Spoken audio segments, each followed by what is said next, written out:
सर्वांना नमस्कार. जय नाथ. आपण चैतन्यपीठाच्या YouTube वाहिनीवरून गेल्या सुमारे 5 वर्षापासून आत्मसंवादी प्रबोधन मालिका प्रसारित करीत आहोत.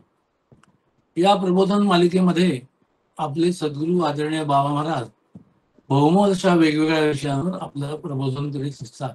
ते विषय समजून सांगत असतात. गेल्या काही पुष्पांपासून आदरणीय बाबा महाराज श्री दत्त पुराण या ग्रंथाविषयी आपल्याला प्रबोधन करीत आहेत. आत्मसंवादाच्या मागील पुष्पात आदरणीय बाबा महाराज पुढे म्हणाले की त्या राजाने अनेक रत्न, धन, जमीन व अनेक प्रकारच्या गायी देऊनही त्या ऋषीने आपली गाय काही दिली नाही. शांत असलेला हा मुनी माझे काय करील, मी बळेची गाय नेतो असा विचार करून बळाने त्या राजाने ती गाय घेतली. तरी ते मुनी शांतच राहिले. नंतर अर्जुनाने ती गाय आपल्या गावी नेली. इतक्यात समिधा वगैरे घेऊन राम वनातून परत आला. त्याच्या बंधूंनी अप्रिय असे कामधेनूचे अपहरण कथन केलेले ऐकून त्याचा राग वाढला. तो महाबली राम राजावर फार रागावला आणि वडिलांना म्हणाला, लोकांना त्रस्त करण्यासाठी असलेला माझा पराक्रम पहा. हा राजा चोर, उन्मत्त, गर्विष्ठ झाला असून ब्रह्मचेष्टा झालेला आहे. सैन्यासह मी त्याला ठार मारतो. दुर्मार्गाने जाणाऱ्यांचा मी गुरु आहे आणि त्यासाठीच मी अवतरलो आहे. तो दुष्ट मला जाणत नाही असे बोलून डोळे लाल झालेला तो राम त्या राजाला नष्ट करण्यासाठी नगरीत प्रवेश करणाऱ्या त्या राजाला निर्धारपूर्वक गंभीर वाणीने म्हणाला, हे महाचोरा, दुष्टा, माझ्या समोरून तू कुठे जातोस? कोणत्या ठिकाणी ही गाय नेतोयस? हे नीच अधम क्षत्रियाला अयोग्य असलेले वर्तन तू का करतोयस?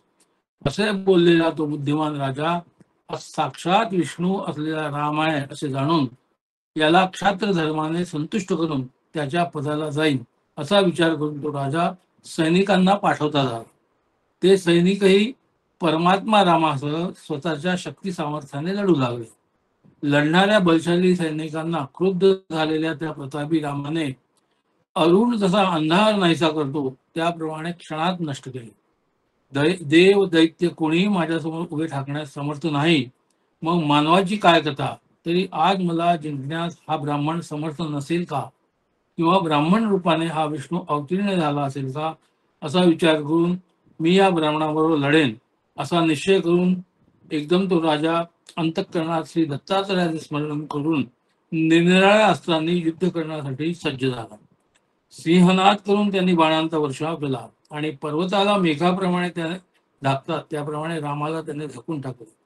तो 1000 हातांचा तेजस्वी पराक्रमाने अजिंक्य असलेला अर्जुन रथात बसलेल्या डोळ्यांनी पाहण्यास अशक्य असलेल्या पराक्रमी सूर्याप्रमाणे शोभला. त्याचे हस्तकौशल्य पाहून हर्षित झालेला राम संतुष्ट झाला.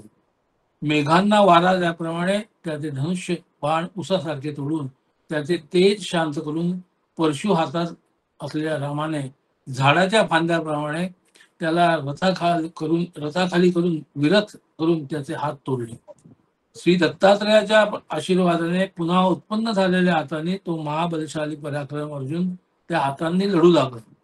पुन्हा रामाने त्याचा छेद केला तेव्हा ते हात पुन्हा उत्पन्न झाले. नंतर रामाने आग्नेय अस्त्राने त्या हातांचे निर्गम स्थान शुष्क केले. तेव्हा तो राजा अंतःकरणात गुरुने सांगितलेल्या तत्वांचे स्मरण करता झाला.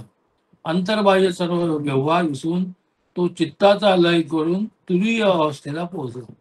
हा समाधी लागलेला अर्जुन आहे, याचे मस्तक छिन्न करण्यास योग्य नाही असे जाणून तरीही परशुने छिन्न मस्तक झालेले त्याचे शरीर जमिनीवर पाडले. विमानात बसलेल्या सर्व देवांनी तो भयानक संग्राम पाहून आणि राजाचे अतर्क प्रयाण मोक्ष पाहून पुष्पवृष्टी केली. जिवंत असूनही मुक्त असलेलाही तो अर्जुन मोक्षाला गेला आणि तो अर्जुन दत्तात्रयाच्या कृपा प्रसादाने नित्य मुक्त झाला. त्याच्या सर्व कला स्वतःच्या कारणात विलीन झाला आणि तो राजा समाधियुक्त होऊन श्री दत्तात्रय स्वरूप झाला. गाय घेऊन राम सुद्धा वडिलांना सांगून वडिलांनी आदेश दिल्यानंतर राजयोधाचे पापाचे परिमार्जन करता झाले. श्री दत्तात्रय पुराणाच्या उपासना कांडातील 4थ्या अष्टकातील 6वा अध्याय इथे समाप्त झाला. पुढच्या अध्यायात महाराज सांगतात की इंद्राला किंवा दुसऱ्या कोणालाही युद्धात जिंकणारा अजिंक्य पित्याला ब्राह्मणाने धरून ठार केले. हे सर्व हे आम्ही सर्व असता ठीक झाले नाही. वडिलांचे सांप्रदायिक और दैहिक कृत्य आटोपल्यानंतर सर्व क्षत्रियासह अर्जुन पुत्र हे बोलत होते. इथपर्यंत आदरणीय बाबांनी दत्ताचे पुराण अतिशय सुंदरपणे समजावून सांगितले व आपल्या प्रबोधनाला इथे स्वल्प विराम दिला. मी त्यांना विनंती करतो त्यांनी आजच्या प्रबोधनाला सुरुवात करा. नमस्कार.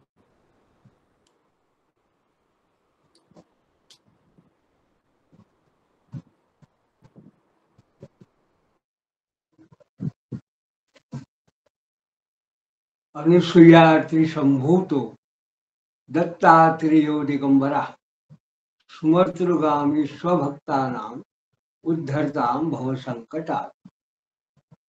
अवधूत चिंतन श्री गुरुदेव. इंद्रं बोतान्यमप्याजौ जेतारम पराजितं द्विजोप्य हन्निगृह्येदं न साधुं स्म अस्तु सच्छित्वती. म्हणजे ही इकडे ह्या सहस्त्रार्जुनाची मुलं ही एकमेकांशी बोलताना असं म्हणतात की इंद्रम बोता अन्यम अप्याजो जेतार परमा पराजितम. म्हणजे इंद्राला काय किंवा दुसऱ्या कुणालाही युद्धात जिंकणाऱ्या अशा आपल्या अजिंक्य पिताला या ब्राह्मणानं ठार केलं आहे. आणि आम्ही सगळे असताना त्यांनी ठार केलं, तर हे काही बरोबर नाही. पण मग त्यांनी आधी वडिलांचं और्ज दैहिक वगैरे जे होतं ते कृत्य केलं आणि मग त्या या अर्जुनाच्या पुत्रांनी काय केलं तर हृदयानी या अर्जुनसुता बद्धवैराः सुदुःखिताः पितृहंतु वधे यत्न मा स्थिता एकदा ययो.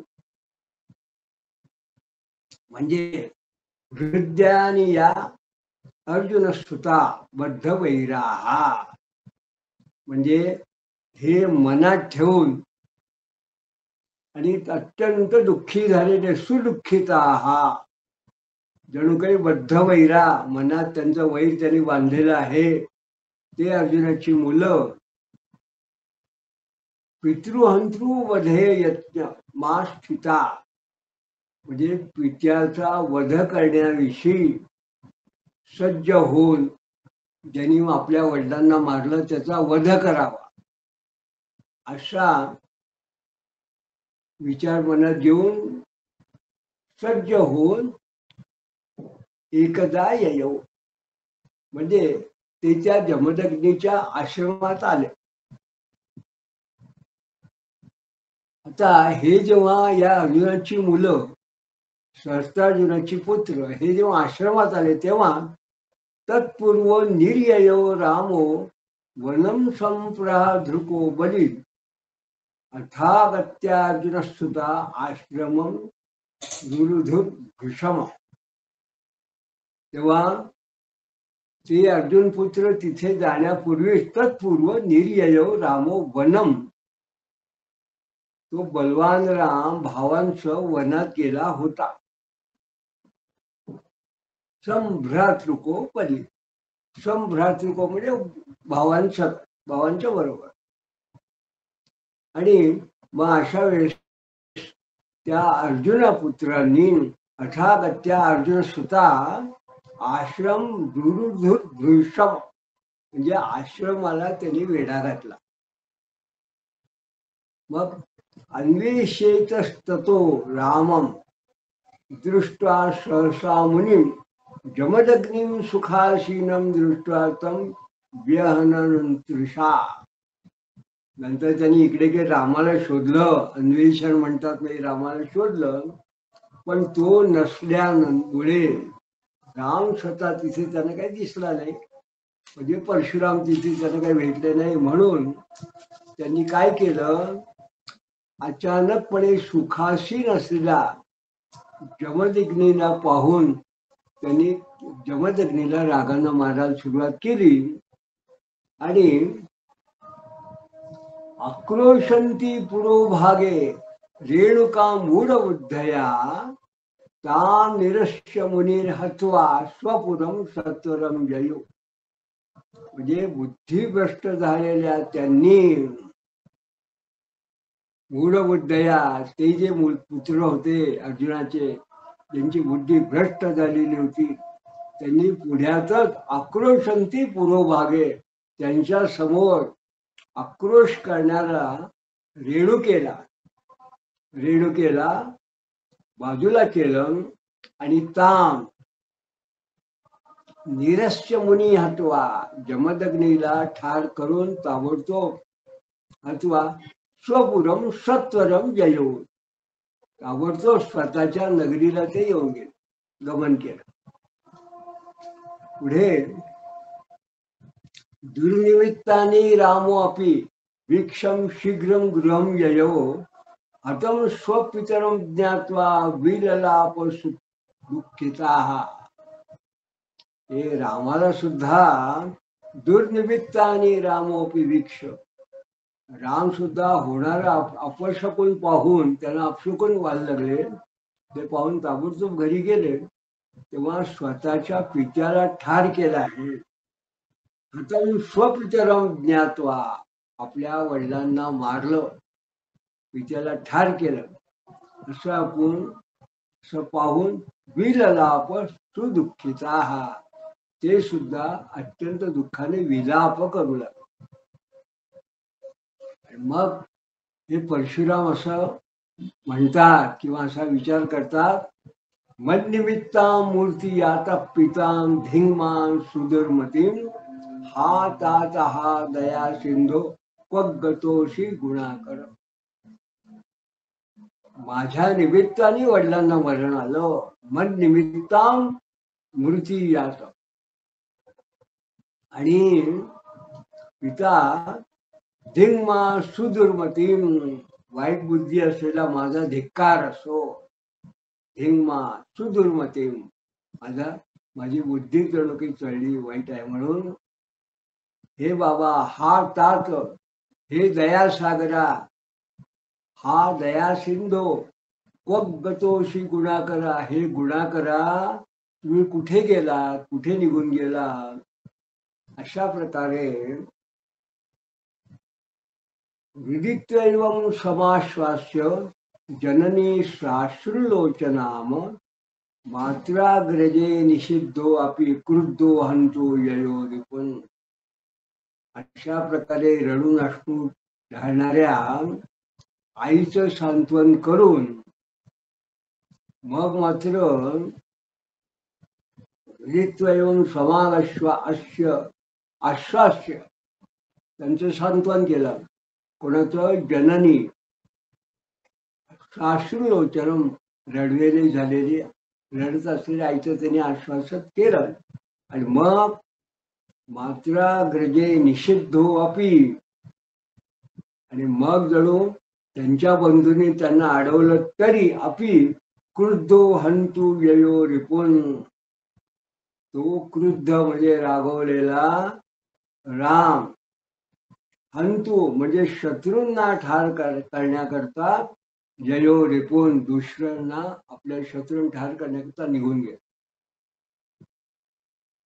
त्यांनी काय केलं तर मुहूर्तेनाम हनत सर्वान सबलान अर्जुनात्मजान सप्राकारम पुरम भित्वा सर्व मात्रे न्यवेदयत. म्हणजे तटासह सगळं जणू काही नगरी फोडून, अगदी थोड्याच काळात मुहूर्तेना हनत सर्वा, त्या बलशाली अर्जुनाच्या सगळ्या पुत्रांना परशुरामानं ठार केलं. आणि मग आईला सर्व मात्रे न्यवेदयत, आणि मग आईला ते सगळं त्यांनी हकीकत सांगितली की मी सगळ्या मुलांनाही मारून आलो. आणि मग मुनिर्भ्रातुर्भिरामो वार्यमाणो अपि शृण्वतां ऋषीणां मातुरग्रे स प्रतिज्ञाम करोति माम. म्हणजे मुनी, इतर मुनी, बंधू हे नको नको म्हणत असताना सुद्धा आणि ते ऐकतात ते अशा वेळेस ऋषींच्या आणि आईच्या समोर ऋषींना मातुरग्रे, ऋषींच्या आणि आईच्या समोर त्यांनी काय केलं, त्यांनी प्रतिज्ञा केली. सप्रतिज्ञा मग करो दिमाग, त्यांनी अशी प्रतिज्ञा केली. काय प्रतिज्ञा केली? त्रिसप्तधा करिष्यामि बला निक्षत्रिया महिम पितृन तदस्त्र कुंडेषु तर्पयाम मृणमुक्तये. ही मी जी पृथ्वी आहे ही 21 वेळा बळाने स्वबलाने निक्षत्रिय करीन. बला निक्षत्रिया महिम करिष्यामि. का? आणि मग पित्याच्या ऋणातून मुक्त होण्यासाठी पितृन तर्पयाम ऋणमुक्तये, मग त्यांच्या जणू काही या त्यांच्या रक्तानं भरलेल्या कुंडात त्या निक्षत्रिय पृथ्वी केल्यानंतर त्या क्षत्रियांच्या रक्तानं भरलेल्या कुंडात पितृन तर्पयान, मी पितरांचं तर्पण करीन, अशी त्यांनी प्रतिज्ञा केली. तच्छुत्वा रेणुका प्राहम सम्यं गुप्तं त्वया नघ प्राक संस्कृत्य पितृदेहम प्रतिज्ञां सफलां कुरु. ते ऐकून रेणुका म्हणाली, तच्छुत्वा रेणुका प्राहम सम्यक उक्तं त्वया नघ, हे रामा तू योग्य ते बोललास. प्राक संस्कृत्य, पण पितृदेहम प्रतिज्ञां सफलाम करू, आधी वडिलांच्या देहावर संस्कार करून मग स्वतःची प्रतिज्ञा पूर्ण कर, सफल कर. प्राक संस्कृत्य पितृदेह, वडिलांचे जे संस्कार आहे ते आधी कर. आणि मग ही आई म्हणजे रेणुका त्याला असं म्हणते, अर्जुनो दत्त भक्तो यम यदि क्रुद्धती स प्रभु त्वाम नाशयिष्यत्र मुमुपायम कथयामि ते. हा अर्जुन जो आहे दत्त भक्तो यम, हा दत्ताचा भक्त आहे. जर तो दत्तात्रय रागवला, यदि क्रुद्धती स प्रभु, जर तो प्रभू म्हणजे दत्तात्रय जर रागवला तर त्वाम नाशयिष्यत, तुझा तो नाश करेल. तरी आता याच्यासाठी मी तुला एक उपाय सांगते. अत्राम उपायम कथयामि ते, म्हणून तुला एक मी उपाय सांगते. मग काय उपाय आहे तर कृत्येकतस्त्वं पितरं तुलाया माम तथैकताः गृहीत्वा याहि तिष्ठेति यत्र शोष्यसि खाद्वच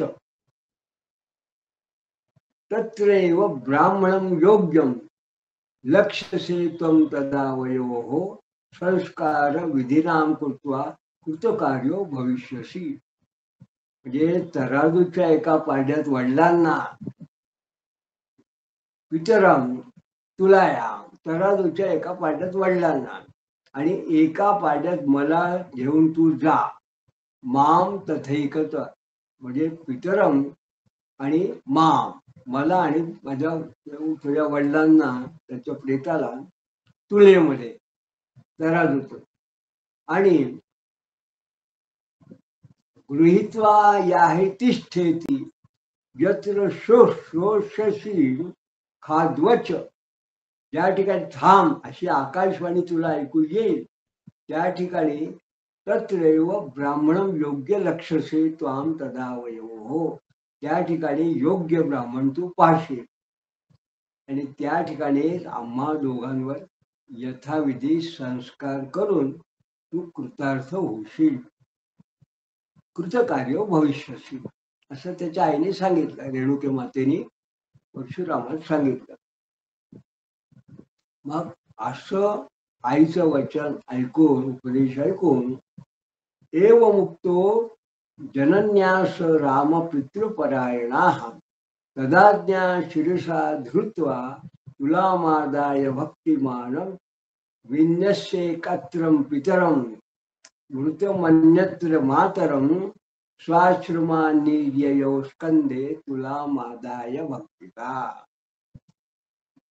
म्हणजे असं आईने सांगितलेला तो मातृपितृभक्त स राम पितृपरायण तदाज्ञा शिरसां धृत्वा, त्या आईची जी आज्ञा होती ती जणू काही शिरसावंड असं मानून आणि तराजू घेऊन तुला मादाय भक्तिमान भक्तिभावाने धृत्वा त्यांनी आई वडिलांना तुलेमध्ये घेतलं. तराजूमध्ये एका पाड्यात मृत पित्याला, एका पाड्यात आईला ठेवून ती तुला खांद्यावर घेऊन तो स्वश्रमा निर्ययो कंधे तुला मादाय भक्तिता. तो आश्रमा स्वतःच्या आश्रमाचा तो ती तुला ती त्याला जो खांद्यावर घेऊन तो बाहेर पडला. आता अशा पद्धतीने बाहेर पडल्यानंतर हा जो परशुराम निघाला तो संस्कर्तू पितरो भक्त्या कान्यकुब्ज प्रदेशता ययोस्थानानी संपश्यन्नम तीर्थान्या यत नानीच. म्हणजे भक्तीने आई वडिलांना संस्कार करण्यासाठी तो संस्कर्तू पितरो भक्त्या कान्यकुब्ज प्रदेशता, तो कान्यकुब्ज प्रदेशातून तीर्थस्थान पाहत पाहत तो गेला. या ठिकाणी कान्यकुब्ज शब्द आपल्याला एकदम जेव्हा लक्षात येतो तेव्हा संस्कृतमध्ये कान्यकुब्ज ज्याला म्हटलंय त्याला सध्या राजस्थानमध्ये कनौज असा शब्द आहे. कनौज हा जो राजस्थानचा भाग आहे याचं या ठिकाणी महाराजांनी वर्णन केलं. आणि मग हा परशुराम त्या मार्गाने म्हणजे राजस्थान वगैरे होत असा आर्यावर्तातनं वेगवेगळी तीर्थक्षेत्र पाहून हा फिरला असं या ठिकाणी त्यांनी सूचित केलं.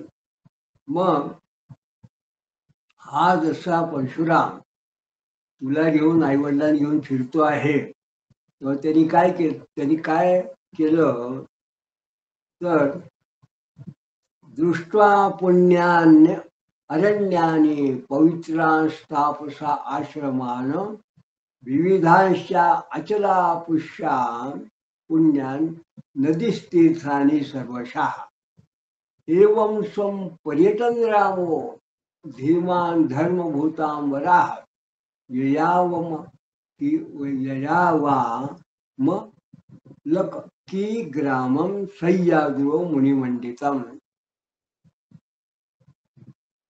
म्हणजे अशा पद्धतीने पवित्र अरण्यांचे तपस्वी जनांचे पवित्र आश्रम पुण्यारण्याने पवित्राम तापसा आश्रमान, पवित्र जनांचे पवित्र आश्रम निरनिराळे विंध्यादी पर्वत विविधांच्या अचला पुण्यान तसंच नदी तीर्थानी सर्वशाह, म्हणजे नद्या पवित्र अशी नर्मदा तापी पयोष्णी गोदावरी अशा नद्या आहेत. त्या विविध नद्या आणि सर्व तीर्थक्षेत्रांचं दर्शन घेत एवं स्वं पर्यटन रामो असं करून तो बुद्धिमान धीमान असं या ठिकाणी शब्द वापरला. बुद्धिमान धर्मभृतां वराह, बुद्धिमान असा धर्मनिष्ठ राम जयावा अमल की ग्रामम, म्हणजे कुठे आला तर अमलकी नावाच्या गावात जयावा अमलकी ग्रामम. आणि कुठे तर सह्याद्रो मुनिमंडितम, मुनींनी जणू सह्याद्री पर्वतावरती मुनींनी जणू काही अलंकृत केलेला अशा त्या अमलकी गावामध्ये हा पोचला. या ठिकाणी प्रशांत बाधम निर्वैरम सर्वकाल सुखावहम ऋषिवी संवृतम रम्यम कंदमूल फलान्वितम सिद्ध विद्या गंधर्वो किन्नरो गणचारणैः वृत्तम सह्याचल प्रांते ददर्श श्रम उत्तमम. जे ज्या ठिकाणच्या विघ्नबाधा शांत झालेल्या आहेत, प्रशांत बाधम निर्वैर, आणि जणू काही वैर एकमेकांचं इथे नष्ट झालेलं आहे, असं सर्व काल सुखावहम, जिथे सर्व काळी सुखच आहे. आणि ऋषीभी संवृत्तम, ऋषींनी वेढलेला, आणि रम्यम कंदमूल फलान्वितम, कंदमूल फलांनी युक्त, आणखीन सिद्ध विद्याघ्र गंधर्वम किन्नरो रगचारणे, म्हणजे सिद्ध विद्याधर गंधर्व किन्नर उरग आणि चारण यांच्या नियुक्त असा वृत्तम सह्याचल प्रांते, त्या सह्याद्रीवरचा सह्याचलावरचा प्रदेशात त्यांनी, प्रांते म्हणजे प्रदेशात त्यांनी ददर्शम आश्रम उत्तमम, त्यांनी उत्तम असा आश्रम पाहिला. उत्तम पद्धतीने महाराजांनी वर्णन केलेलं आहे. आणि मग अशा ठिकाणी त्या परशुरामाने आकाशवाणी ऐकली. रामम तत्रेव साक्षेमम उवाच सुरवत्मवाक भो भो परशुराम तम श्री दत्ताचार्य संयुताः यथाविधी स्वपितरं भक्त्या संस्कर्तु महर्षी संकल्पो अपि तवात्रेव सुफलश्च भविष्यति. त्या ठिकाणी अशी त्यांनी आकाशवाणी ऐकली. त्याला अशी आकाशवाणी ऐकू आली की हो भो परशुरामम, हे परशुरामा, त्वं दत्तात्रेय आचार्य संयुताः, तू दत्तात्रेयांच्या जवळ आलेला आहेस, आणि यथाविधी स्वपितरम भक्त्या संस्कृतो महर्षी, आणि स्वतःच्या पित्यावर यथाविधी संस्कार इथे तू करू शकतो,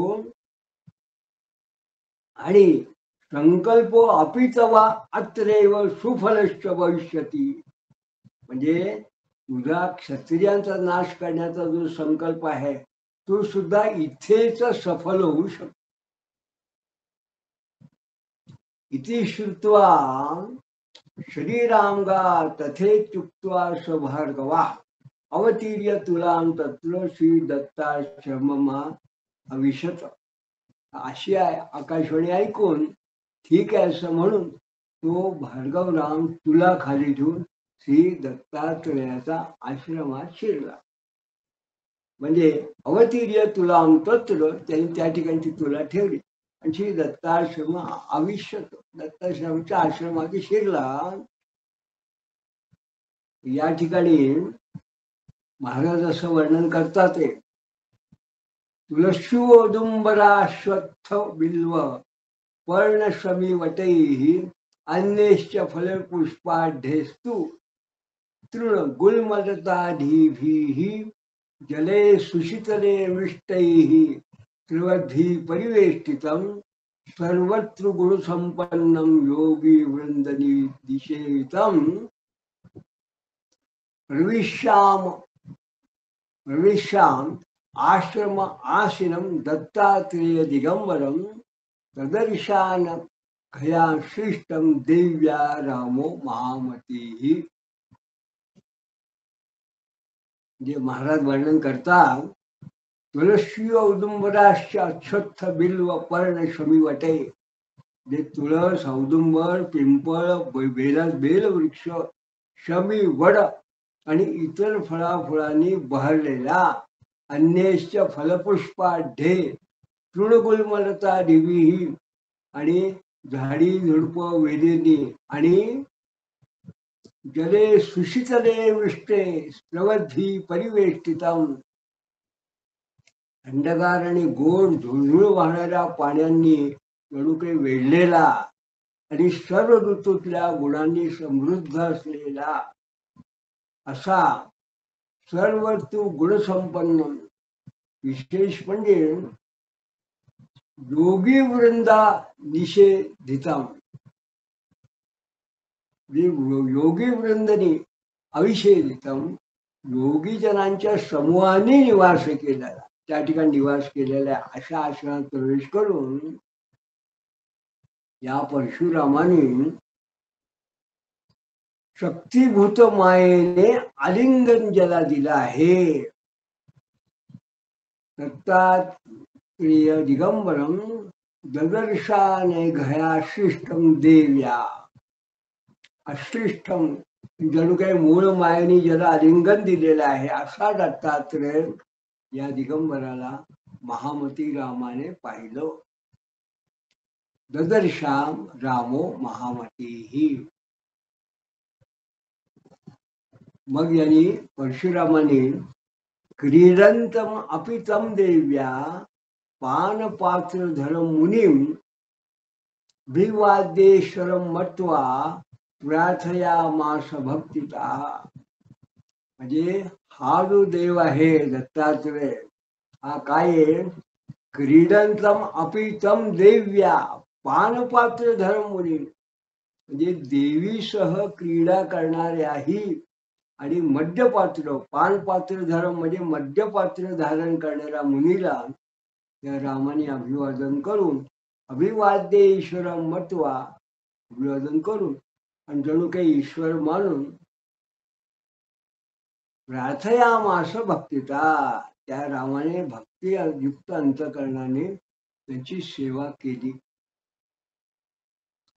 अशी 1 मासपर्यंत सेवा केल्यानंतर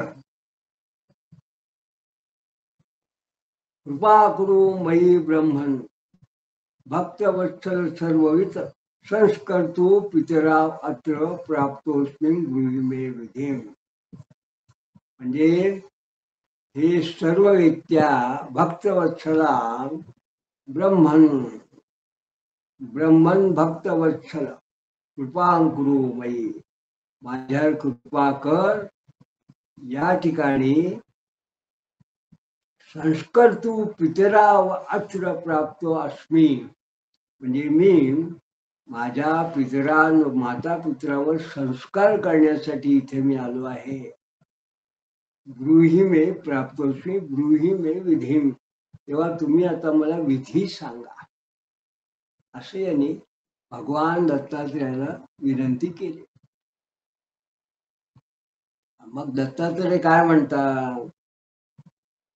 श्री दत्त प्राहम न विधिम निषेधम वा न वेदम्यहम यथेष्टा गतिमाश्रित्य स्थितोस्मी पिशाचवत. दत्तात्रेय असं म्हणाले की विधी निषेध मी काहीही जाणत नाही, मी कुठल्याच गोष्टीचा विधी निषेध करत नाही, मी विधी निषेध जाणत नाही. आणि जणू काही इष्टगतीचा आश्रय घेऊन, जी काही माझी गती आहे त्याचा आश्रय घेऊन मी पिशाच्या सारखा इथे राहिलो आहे, ते राहतो आहे. म्हणून भगवान दत्तात्रेयाने जणू काही या रामाच्या सुरुवातीला त्यांनी बाजूला करण्याचा प्रयत्न केला. एक प्रकारे त्याला नकार देण्यासारखा त्यांनी या निमित्ताने दत्तात्रेयाने त्यांना संबोधन केलं. या ठिकाणी दत्तात्रेय काय म्हणतात ते स्वतः भगवान दत्तात्रेय स्वतःविषयी जेव्हा वर्णन करतात ते असं म्हणतात, श्री दत्त प्राहम न विधी निषेधम वा न वेदम्यहम यथेष्टां गतिमाश्रित्य स्थितोस्मी पिशाचवत. मी पिशाच्यासारखा राहतो, मला विधी निषेध सुद्धा काही नाही, मला कळतही नाही योग्य काय अयोग्य काय हे मला काय माहिती नाहीये. शिवाय पुढे ते म्हणतात अनाचारो न जानामि धर्म वा धर्मप्युत इत्युक्ता प्राह रामस्तम तवेव मुनी सत्तम. मी आचार धर्म काय ते सुद्धा मला माहित नाही, आणि अनाचारो न जानामि, त्या धर्म काय अधर्म काय हे सुद्धा मला माहिती नाही. इत्युक्ता प्राह रामस्तम तमेव मुनी सत्तमम, असं त्यांनी रामाला सांगितलं, म्हणजे परशुरामाला. तेव्हा हा जो परशुराम आहे, हे परशुराम दत्तात्रय असं म्हणतात. योगेश्वर सर्व गुरु करता हरता जगतप्रभू सदानंदो गुणातीतो धर्मा कुतस्तव. परशुरामाने त्यांना असं म्हटलं, मुनिश्रेष्ठा, तूच योगेश्वर, सर्वांचा गुरु, तू करता हरता आहे, विश्वाचा स्वामी आहे, तू गुणातीत आहे, तुम्हाला कुठला धर्म आणि अधर्म. अशा पद्धतीने आता परशुराम भगवंताची स्तुती करतात. आता यापुढे भगवान दत्तात्रय परशुरामांना काय उत्तर देतात आणि पुढे काय प्रसंग महाराज सांगतात ते आपण या पुढच्या पुष्पात पाहणार आहोत. तोपर्यंत अवधूत चैतन्य श्री गुरुदेव.